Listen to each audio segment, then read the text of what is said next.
Bismillahirrahmanirrahim. Assalamualaikum warahmatullahi wabarakatuh.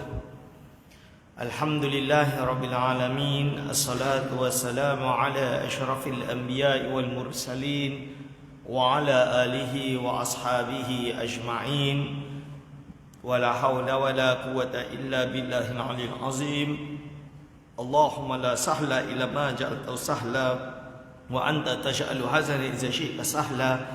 Rabbi shrah li sadri wa yassir li amri wahlul 'uqdatam min lisani yafqahu qawli. Amma ba'du. Hadirin wal hadirah hafizakumullah, insyaallah kita meneruskan pengajian kita tentang bahthul masail. Cuma pada malam hari ini, sebelum saya mula, ada dua soalan yang sampai kepada saya tadi sebelum solat maghrib. Maka saya diminta untuk menjawab atau mengulas soalan tersebut. Cuma sebelum saya jawab, bahawa keputusan atau jawapan saya itu bukan keputusan fatwa atau mana-mana, kerana saya belum membacanya sama ada apakah ada fatwa rasmi di Jabatan Mufti Kerajaan Negeri Sembilan.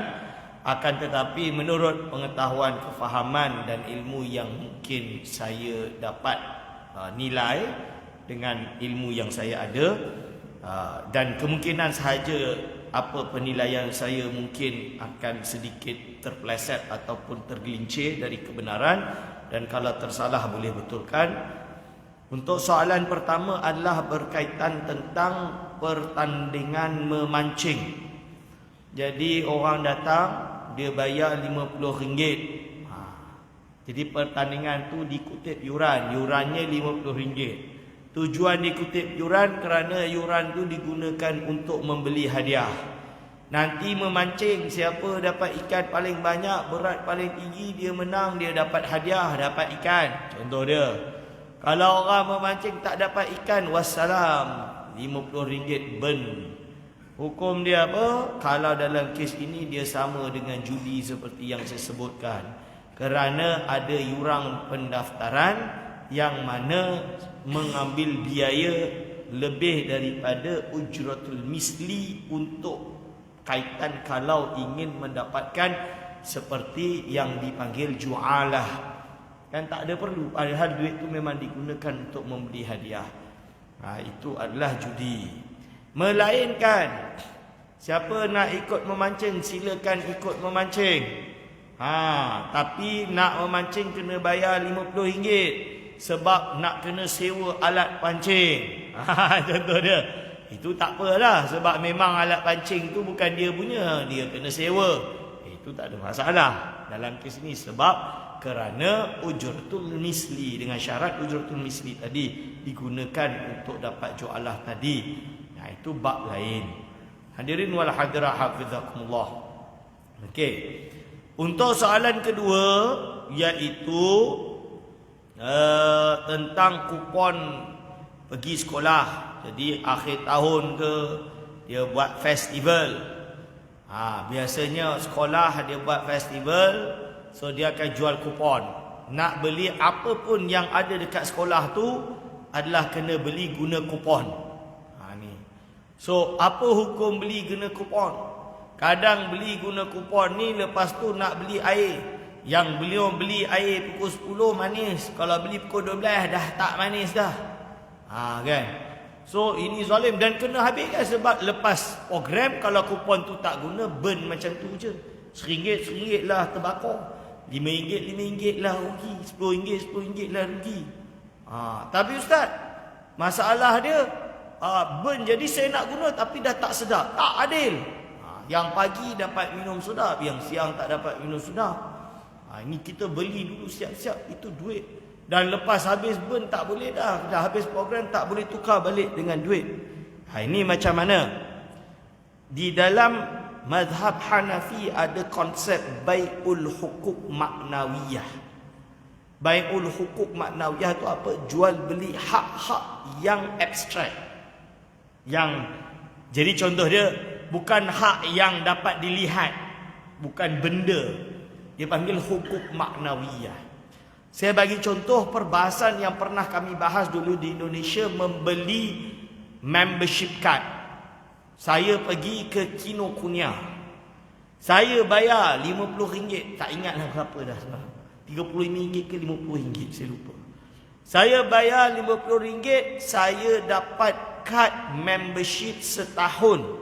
Saya ada hak untuk dengan kad tersebut mendapat 10% diskaun pada semua buku yang dijual di Kinokuniya. Tapi ternyata bila saya dah beli itu, saya tak guna selama setahun.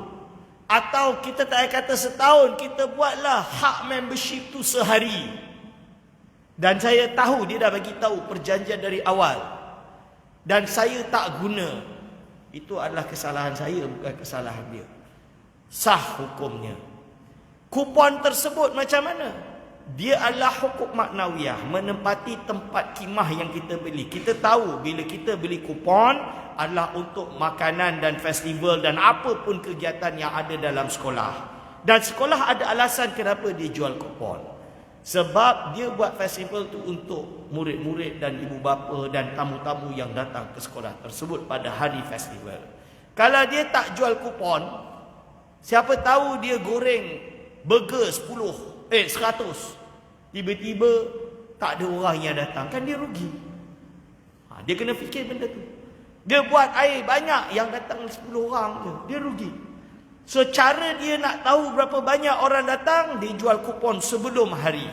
So dia dah anggar dah, dengan banyak ni berarti kemungkinan besar pelajar yang akan datang dengan mak bapak, dengan jumlah kupon yang terjual itu sebanyak 200 orang. So dia dah boleh anggar dah makanan yang dia kena masak, air yang kena disiapkan dan lain-lain, dia dah boleh anggar dah. Dan selain itu dia boleh buat benda-benda yang boleh digunakan untuk memeriahkan festival tersebut. Kalau seumpama yang beli, lepas tu dia pergi datang pukul 12, air dah tak berapa sedap, siapa suruh? Ini. Apakah itu judi? Dia tidak ikut, dia tidak sama dengan judi. Judi itu macam pertandingan. Kita pergi dengan harapan kita boleh menang. Kita bayar, kita ingat kita boleh menang. Tapi kita belum tentu boleh menang atau kalah. Untung atau rugi kita tak tahu. Itu namanya judi. Kupon kita beli untuk kita beli makanan dalam festival. Itu niat kita. Dan bila kita sampai, dan memang kita boleh beli pun, cuma tak sedap lah, siapa suruh datang lambat, datanglah pagi sikit. Contoh dia, itu hak kesalahan diri. Dia tak boleh salahkan orang yang jual kupon. Kalau tidak, samalah dengan orang yang jual dekat kedai, dekat gerai, datang pukul 10 sedap, pukul 12 dah tak sedap. Yang pergi datang pukul 12 tak beli, ustaz ni sebab saya pakai duit cash, lain lah, dia tak rugi, dia boleh pilih untuk tak beli. Kupon dia kena beli. Sebelum dia beli kupon pada waktu sebelum festival, dia dah tahu kupon tersebut akan expired hari tersebut kalau dia tak guna. Dan dia tahu makanan mungkin sedap, mungkin tak sedap. Itu semua barang macam tu, kita tak boleh nak pastikan. Kalau ikut selera saya makan burger baru tak baru, sedap je. Orang lain mungkin kena panas baru sedap burger tu. Ada orang dia nak sejuk, dia tak nak panas burger tu. Itu benda yang kita tak boleh nak pastikan. Yang penting, ada tak dia halang bila awak masuk nak jual tu? Tak, berarti tak ada masalah. Datang lambat tapi masih bagi jual, cuma mungkin tak berapa sedap di sisi orang yang nak beli. Nasiblah. Dia tidak boleh kita pastikan kena untung, kena dalam keadaan tak. Dia yang penting jelas, ini barang dia yang kau nak beli. Kalau kau rasa ni tak berapa sesuai, ambillah yang lain. Melainkan dia beli pukul 12, biasanya pukul 12 memang boleh. Dia pergi jual makanan yang dah busuk, memang busuk, tak boleh makan, sakit perut. Itu namanya aib. Bai'ul aib, beli benda yang aib, tak kisah pakai kupon, tak kisah pakai duit. Ini kena dipulangkan bila ada aib tersebut. Contoh, melainkan hadirin wal hadirat, dia beli memang untuk bau dia dah macam tu, macam beli tapai. Tapai kan kena tunggu bau dia ada. Itu bab lain. Sebab memang itu tujuan dia beli untuk dah jadi macam tu. Contoh dia, wallahu alam. Ini adalah beberapa ulasan. Saya mungkin boleh salah, tapi penilaian saya, kalau ikut bai'ul hukum maknawiyah seperti Imam Mazhab Hanafi dalam kitab Raddul Mukhtar, itu adalah tidak ada masalah. Okey. Okey. Okey. Yang itu saya dah jelaskan pada pertemuan yang lalu. Ustaz, ini biasanya sekolah tak adalah. Yang ada ni kalau pergi ke Sunway Lagoon kot. Tak, bukan Sunway Lagoon. Saya tak tahu. Pergi ke suatu daerah. Ada tempat-tempat, tapi Sunway Lagoon ni terakhir saya pergi tahun 1994. 1994-95 terakhir saya pergi. So saya tak tahu apa jadi dah sekarang. Tapi kalau pergi ke tempat-tempat keramaian, tempat-tempat dia macam tempat dia panggil theme park. Theme park. Saya tak tahu theme park di mana, tapi contoh kat Amerika, kat UK, itu banyak. Kita masuk pakai kupon, kita beli tiket masuk. Okey, itu betul. Tak ada masalah, itu halal. Lepas tu kita beli token. Kan macam kad. Kan? Dah siap-siap dah. Beli. Okey. Lepas tu kita nak beli makanan, kena guna token dan kad tersebut. Okey, settle, tak ada masalah. Itu halal. Lepas tu dia ada satu pertandingan. Bukan pertandingan, dia macam ni lah, ada lubang, baling, kena warna ni dapat ni dapat ni tak dapat apa-apa. Tembak, tak. Mana yang kena, dia kena ke tak kena, nanti dapat patung besar. Dapat ni, lubang lagi kecil. Kalau dapat masuk bola, dapat gergasi punya teddy bear. Kalau tak dapat, bayar sajalah gamuk. Itu judi haram. Tak boleh. Sebab itu pernah saya bawa keluarga pergi ke theme park. Anak saya nak main, dia kata no, tak boleh, haram. Judi tak boleh. Bab yang tu lah. Tapi kalau setakat main, macam dekat Singapore ada Universal Studio, masuk main kereta api macam Transformers, itu tak apalah. Anak saya suka tu, masuk tu dia beratus 10 kali pun boleh. Contoh dia, itu tak ada masalah. Dia dah bayar masuk untuk main, benda tu tak ada masalah.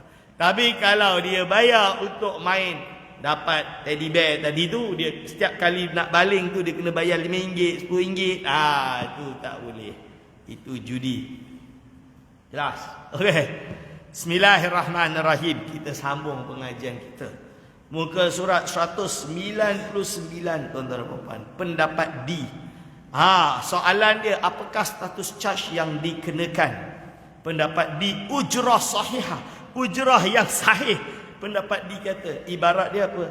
Al-ijaratul lughatan ismun lil ujrati wa syar'an aqdun ala manfaatin ma'lumatin maqsudatin qabilatin lil badli wal ibahah bi'iwadin ma'lumin.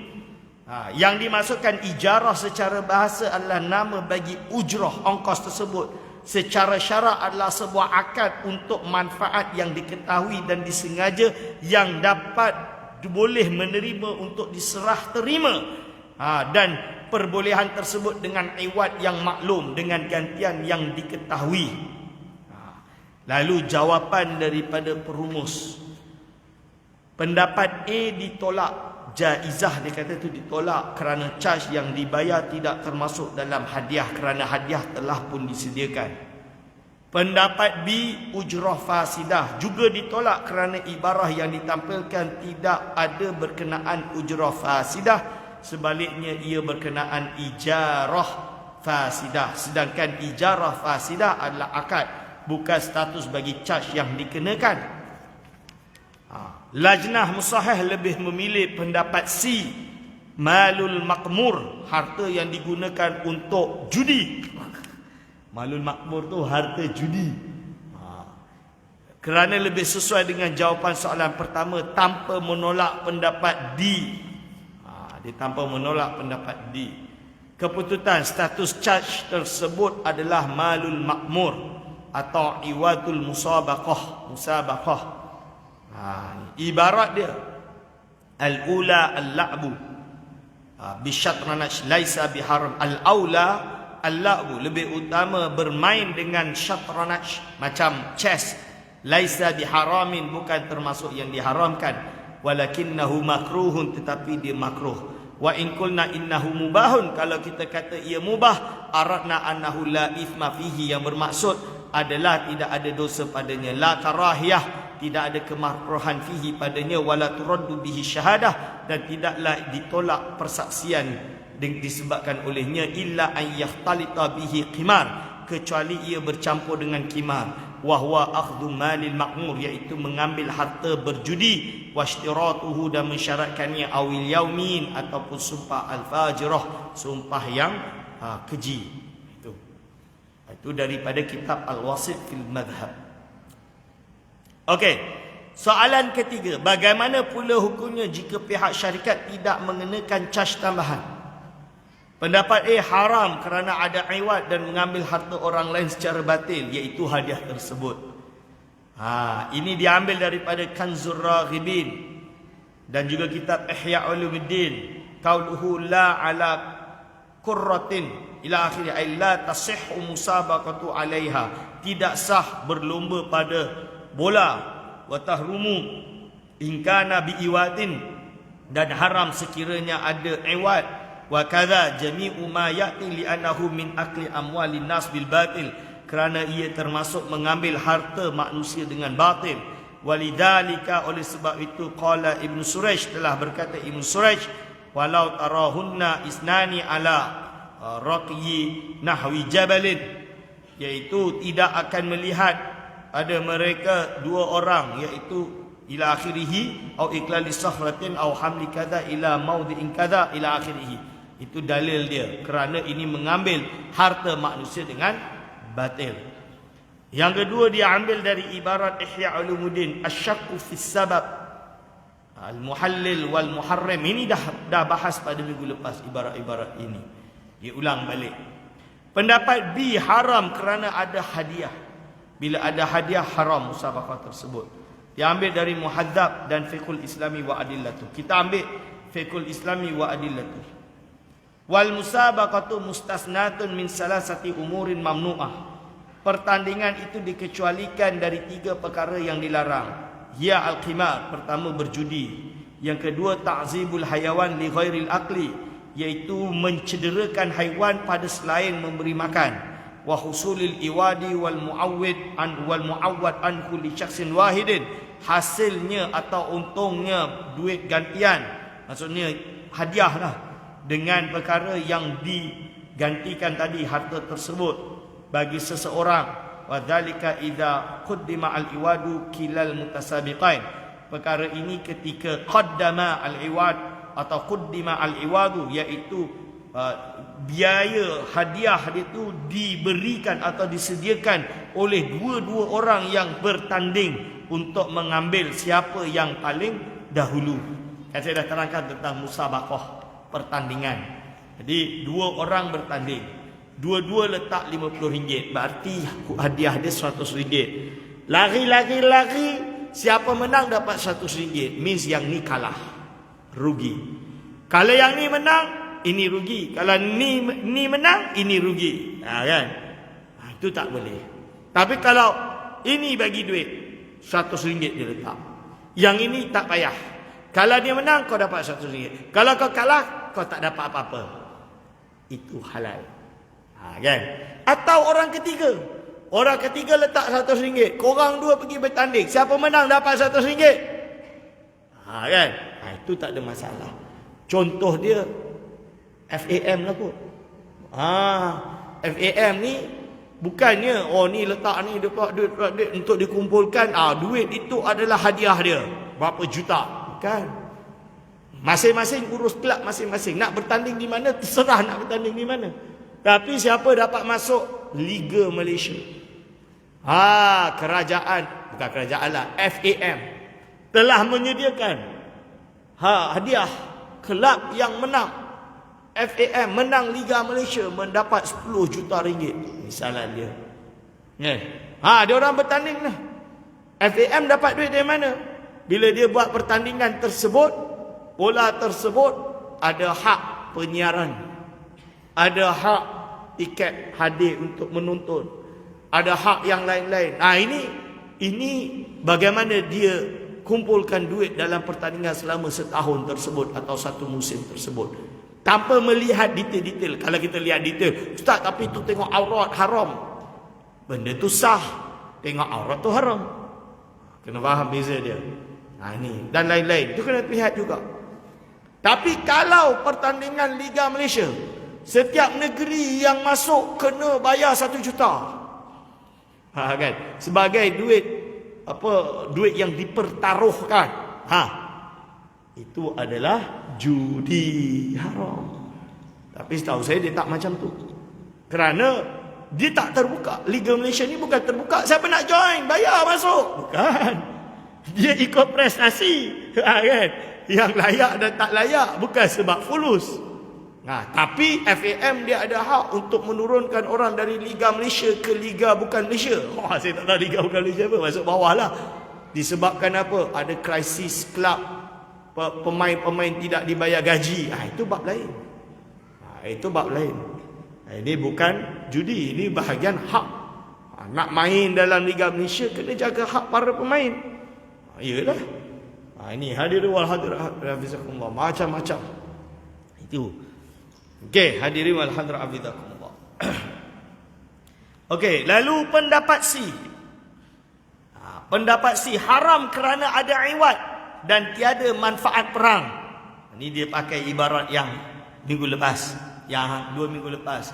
Haram tu kerana ada iwat tapi tiada manfaat di dalam yang diperbolehkan seperti perang. Iaitu apa? Kalau perang ni lain macam kuda. Dia bertanding untuk naik semangat, untuk berlatih. Sebab nanti bila perang dia kena laju. Kan? Sama sekarang kalau perang pakai kuda mati juga. Kena bom. Kalau bahas sekarang, mungkin pertandingan buat drone kot. Mana tahu. Contoh. Ni gurau dia. Kita tak tahu. So inti dia pakai ibarat yang sama dengan 2 minggu lepas. Keputusan Lajnah Perumus meminta supaya dibincangkan adakah terdapat unsur judi ataupun tidak kerana setiap bahisin tidak mengatakan ilat tersebut. Para bahisin sepakat mengatakan bahawa dalam masa ini terdapat unsur judi kerana boleh menyebabkan kerugian kepada peserta pertandingan apabila terpaksa membayar untuk perkhidmatan mesej syarikat telekomunikasi bagi sesuatu yang belum jelas. Jelas. Itu yang saya kata tadi. Haram. SMS berhadiah haram.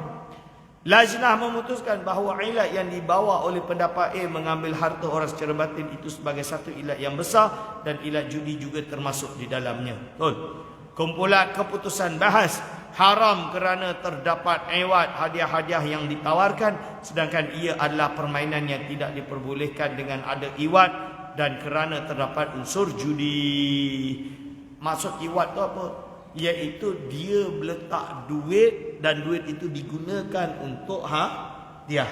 Ini haram. Ni. Kecuali macam saya kata, dia ikut pertandingan, dia tak keluar biaya. Kalau setakat nak sewa benda tu bab lain. Okey. Reference. Dia pakai ibarat Mughnil Muhtaj, Majmu' Kifayatul Akhyar, Ihya Ulumuddin, Kulyubi wal Umairah. Okey, selesai. Sekarang kita masuk solat Jumaat tak sah. Oi, apa ni? Solat Jumaat tak sah. Hadirin wal hadirat hafizakumullah. Deskripsi masalah. Kampung Buluh merupakan sebuah perkampungan yang terletak di kaki sebuah bukit dan masjid kampung itu terletak betul-betul di kaki bukit. Pada hari Jumaat ada antara penduduk kampung yang terpaksa solat di perkarangan masjid tersebut di luar masjid kerana ruang masjid itu tidak dapat menampung jamaah yang ramai dalam satu-satu masa. Ketika solat dikerjakan, hujan mulai turun dengan lebat dan menyebabkan air dari lereng bukit yang dipenuhi najis haiwan ternakan penduduk kampung itu mengalir sampai kepada orang yang sedang solat. Apakah status air yang mengalir dari lereng bukit tersebut? Lain kali janganlah buat solat Jumaat tak sah. Tukar judul. Najis yang melimpah Najis yang melimpah. Ini pendapat A, mutanajjis. Diambil daripada kitab Bujair Rami al-Khatib wal hasilu annal jariya minal ma'i. Dan sesungguhnya perkara atau perkara yang mengalir daripada air dan perkara yang basah selainnya, sama ada itu mustawin atau qaribun minal istiwa, dalam satu level atau dekat dengan level. Wa imma ayyakuna munhadaran min murtafiin, dari atas ke, seperti kasabbi min ibrik, seperti yang ditumpahkan dari bejana, daripada ceret, atau yang mengalir dari murtafiq, dari tempat yang sangat tinggi. Jiddan la yatanajjazu minhu illa bil mulaqah, dia tidak akan menjadi najis melainkan ia bertemu dengan perkara yang menajiskan, sama ada ia air itu sendiri atau selainnya. Ila akhirih. Okey. Lalu pendapat B, asah mutanajis. Qaul asah mutanajis. Qaul muqabbil asah mutaghayyir. Okey, Muhadzab dan Fathul Mu'in. Dalam kitab Muhadzab dia kata, faslun fa in kana al-ma'u jariyan wa fihi najasatun jariyatun kal maitati wal jariyah wal al-mutaghayyirah fal ma'u alladhi qablaha tahirun li'annahu lam yasil ila najasati fahuwa kal ma'il ladhi yasubbu 'ala najasati min ibrik walladhi ba'daha tahirun aidan li'annahu lam tasil ilaihi najasah wa amma ma yuhitu bin najasa min fawqiha wa tahtaha wa yaminiha wa shimaliha fa in kana qullataini wa lam yataghayyar fahuwa tahirun wa in kana dunahuma fahuwa najisun karrakidi. Okey, dah jelas. Jadi air yang mengalir dari atas dan padanya ada najis yang mengalir seperti bangkai dan selainnya, kalau ia berubah, air yang datang sebelum itu suci, li'annahu lam yasil ila najasah, sebelum dia kena najis, maka air itu adalah suci. Tapi bila dia kena najis dan seumpama dia berubah, dia jadi najis. Kalau dia tidak berubah dan jumlahnya 2 kolah atau lebih kerana banyak, maka dia dianggap air yang suci. Air ada najis, tapi air tersebut banyak, dia tidak berubah, lebih dari 2 kolah, maka dia tidak najis. Dia kata macam tu. Tapi kalau berubah, maka dia jadi najis. Dia sama macam air yang dituang pada najis. Ala najasati min ibrik. Okey, hadirin wal hadirat hafizakumullah. Lalu dia kata, wa qala Abul Abbas bin Al-Qas fihi qaulun akhar qalahu fil qadim annahu la yanjuzu al-ma' al-jari illa litaghayyurin. Menurut qaul qadim, Abul Abbas bin Al-Qas mengatakan dalam qaul lain, iaitu qaul yang ada dalam qaul qadim mazhab Syafi'i, bahawa air tersebut tidak najis selagi dia mengalir dengan syarat dia tidak berubah. Li'annahu ma'un warada 'ala najasati falam yanjus min ghairi taghayyurin, kerana dia adalah air yang jatuh pada najis yang dia tidak najis dengan syarat dia tidak berubah. Ni dia kata macam tu. So kalau tak berubah tak najis menurut qaul qadim. Lalu fahuwa karautin wa baulin walau kana min ta'irin wa samakin wa jaradin wa ma la nafsa lahu sa'ilah au min ma'kulin lahmihi alal asah qala al-ittikhari waruyani min a'immatina kal Malik wa Ahmad innahuma tahirani minal ma'kul wa qawluhu kal anani hadza muqabilul asah. Pendapat tersebut muqabilul asah, tidak dia karasa ma'kulillah mi ala saqala yani ma'ina innahuma tahirani minal ma'kul, dua-duanya adalah suci dari perkara yang dimakan. Qala ni tak sesuai ibarat ini, wallahu alam. Khilaf pendapat C, khilaf tahir mutanajjis, dia kata ada khilaf. dalam kitab Tausyih, wal hasilu annal jariya min min rutabi wa ghairihi imma ayyakuna bi mustawin aw qaribin ila, ini sama macam tadi. Kadami wal baulin, ini okey sama. Fa in kana al jariyatu wa hiya ad-duf'ah allati baina hafatain nahri fil ard duna kullatain tanajjasat bi mulaqatin najasah. Sama. Kalau air itu sekira kurang daripada 2 kolah, bila dia lalu terkena najis, najislah dia. Sawa'un taghayyara am la, sama ada dia berubah atau tidak. Limafhumi hadisil kullatainil ma', bagi hadis iaitu tentang 2 kolah yang mengalir. Okey, air al-ma' mutanajjis alladhi halat waradat fihi najasah munjis, yani taghayyara al-ma'u alladhi warada alaihi najasah am la, khilafan lil Imam Malik. Jadi ada yang kata, dia kata khilaf, ada yang kata najis, ada yang kata tak najis. Itu dalam kitab Tausyih. La yanjuzul ma' walau qalilan illa bitaghayyur, kerana menurut mazhab Maliki air tersebut tidak najis walaupun sedikit kecuali ketika berubah. Wahtarahu kathirun minasy-Syafi'iyah, dan memilih pendapat ini kebanyakan di kalangan ulama Syafi'iyah.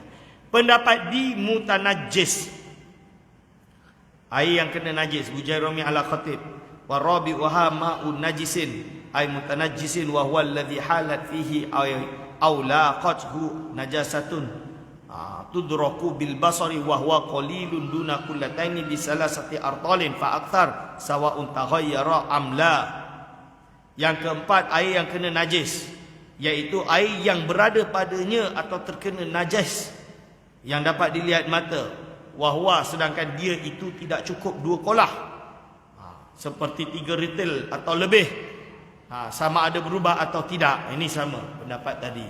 Lajnah perumus meminta para bahisin, para pembahas, untuk mendatangkan ibarah tentang air mutaghayyir, kerana para bahisin hanya mendatangkan ibarah tentang kotoran dari haiwan yang boleh dimakan itu suci, mengikut pendapat Muqabil Asah, tanpa menjelaskan dobit air mutaghayyir. Dengan sebab itu kumpulan B pun membawa datang ibarat dobit air mutaghayyir. Maka matan, ambil matan Mughayatut Takrib, di dalam kitab Fathul Qarib, Mughayatut Takrib matan ni. Sumal miyahu ala arba'ati aqsamin, lalu air itu terbagi pada 4 jenis. Tahirun mutahirun, suci lagi mencucikan. Makruhun, tapi makruh, iaitu air musyammas. Tahirun ghairu mutahirin, suci yang tidak mencucikan, wa huwa ma'ul musta'mal.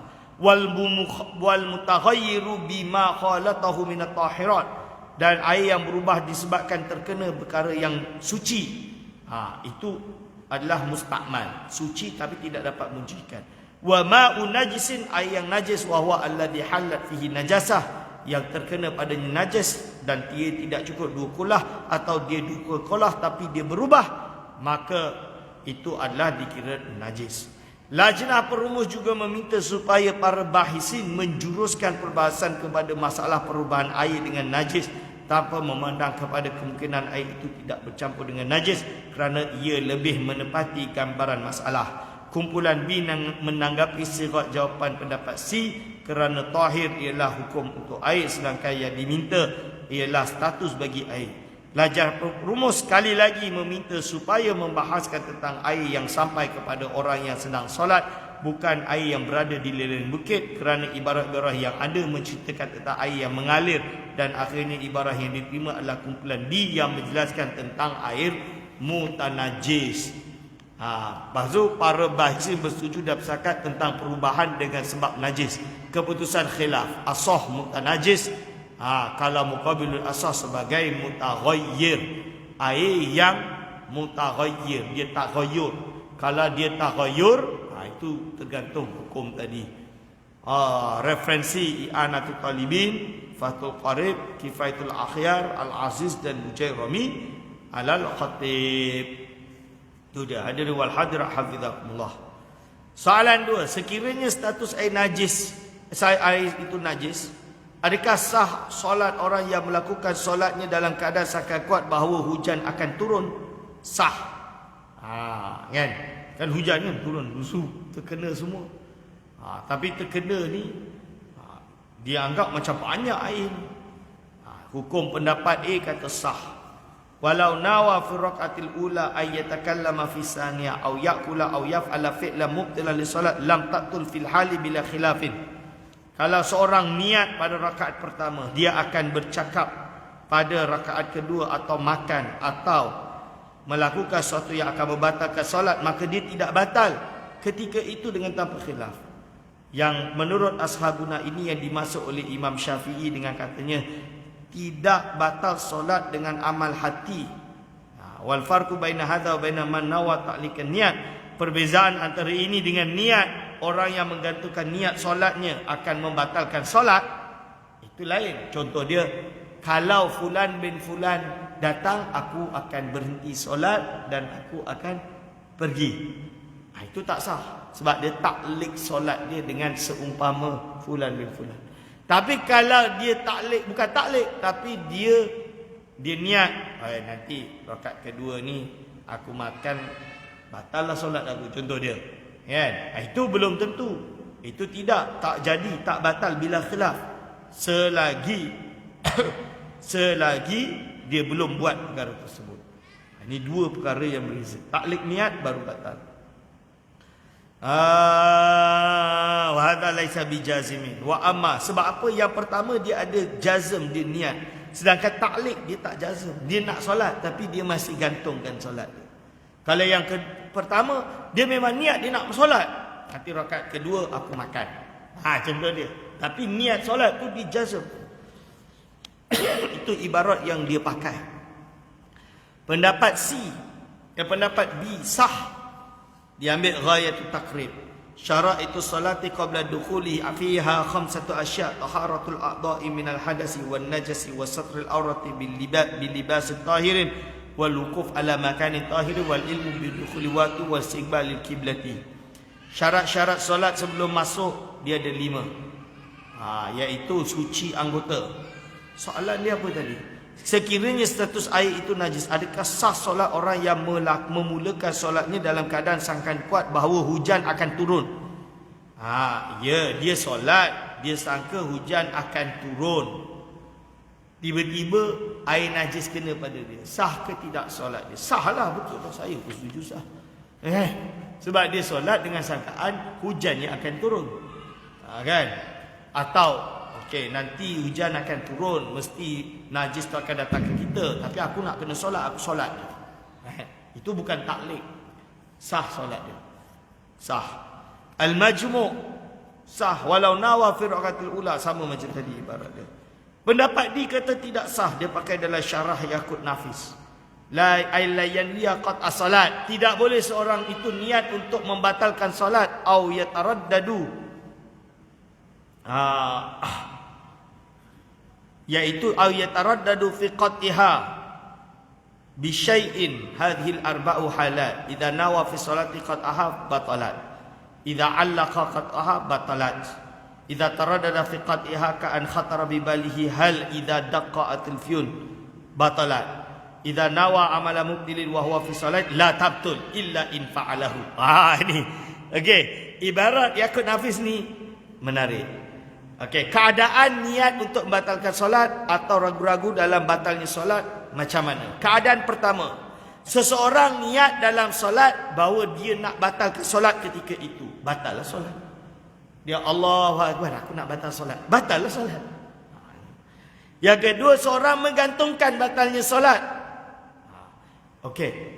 Aku nak solat, dan bila aku solat, aku akan solat ini, usolli fardhu ni, aku solat ini, kalau nanti imam besar datang, aku batalkan solat aku.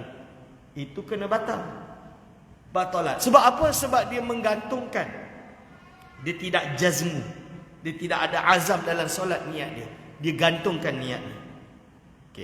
Yang ketiga, idza taraddada fi qatiha ka an khatara bi balihi al idza daqqa telefon au daqqa jarasul bab aqta'aha am istamarra fiha fa bihadza taraddud batalat. Dia ragu-ragu, dia solat, kalau aku solat nanti kalau ada telefon aku batallah, aku jawablah telefon. Iya ke? Tak tahu lah. Solat ni dia tak tahu dia nak batal macam mana, tak batal macam mana. Batallah solat dia. Sebab dia tak syur, tak ada jazam. Tapi idza nawa, dia solat, dia niat, dalam solat dia niat rakaat ketiga, aku nak makan. La tabtulu illa in fa'alahu. Tak batal solat tersebut melainkan dia niat untuk batalkan solat tersebut. La bi niyati mubtilin hatta yaf'al. Kerana ada ibarat dalam kitab irsyad, iaitu tidak membatalkan, tidak solat tidak batal dengan niat membatalkan, sehinggalah dia melakukan baru jadi batal. Lajnah Musahih menerima ibarat yang didatangkan oleh pendapat A dan B, tetapi ibarat A lebih khusus untuk menjawab persoalan ini. Itu saya kata, saya pun kata sah. Keputusan sah solat tersebut. Matan Ghayatut Takrib, Hasyiah Bajuri. Wa syara'itu salati qabla dukhuli fiha khamsatu asya': taharatul a'dha'i minal hadas wan najisi wa satrul awrati bilibasin tahirin wal wukuf ala makanin tahirin wal ilmu bidukhulil waqti wa istiqbalil kiblati. Syarat-syarat salat sebelum masuknya itu ada 5 perkara: sucinya anggota daripada hadas, najis, dan nutup aurat dengan pakaian yang suci, dan lain-lain. Dah tahu waktunya waktu solat ila akhirih, ini sama. Syarat itu sihat ada uhal la syara'ita wujuba ila akhirih. Okey, soalan ketiga.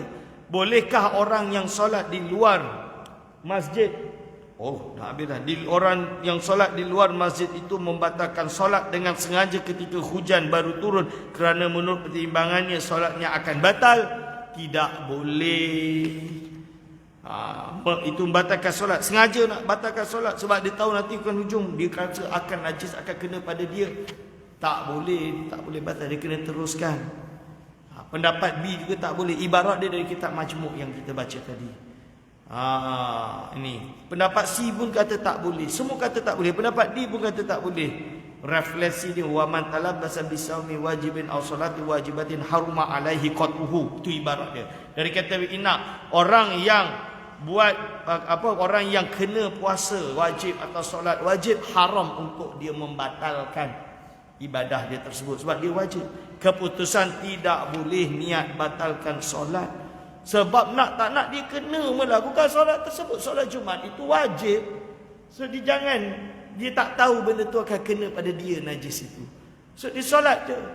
Ni insya-Allah kita ittifaq sekadar ini. Nanti pertemuan akan datang kita masuk soalan keempat. Aqulu qauli hadza astaghfirullah li wa lakum. Wassalamualaikum warahmatullahi wabarakatuh.